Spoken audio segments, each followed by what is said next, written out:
Ya, Assalamualaikum warahmatullahi wabarakatuh. Salam sejahtera buat kita semua. Nah, perkenalkan nama saya Muhammad Fatoni Alfiandri. Di sini saya ingin membahas presentasi mengenai dampaknya politik terhadap perekonomian Indonesia. Oke, pengaruh politik terhadap ekonomi itu ada ketidakpastian politik seperti saat pemilu dapat mempengaruhi keputusan investasi atau mungkin stabilitas politik mendorong kepercayaan pasar dan investor asing. Kebijakan pemerintah pasca pemilu menentukan arah fiskal dan moneter nasional. Konflik politik atau ketegangan memperlambat pertumbuhan ekonomi dan belanja pemerintah.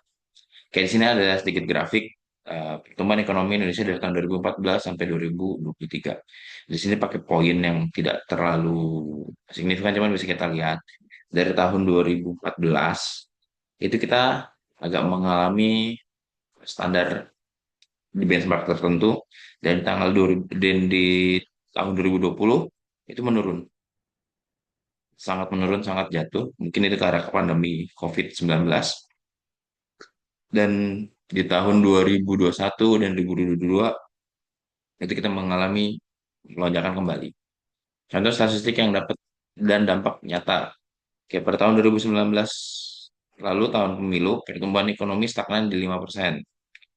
Investasi langsung FDI cenderung menurun menjelang pemilu karena ketidakpastian. Tahun 2020 mengalami kontraksi akibat pandemi dan disrupsi kebijakan fiskal. Tahun 2022 dan 2023 menunjukkan pemulihan pasca stabilisasi politik dan ekonomi. Kesimpulan dan rekomendasi. Satu, politik sangat mempengaruhi perekonomian melalui kebijakan dan persepsi pasar. Kedua, stabilitas politik menjadi kunci pertumbuhan ekonomi jangka panjang. Ketiga, pemerintahan perlu menjaga transparansi dan konsistensi kebijakan ekonomi.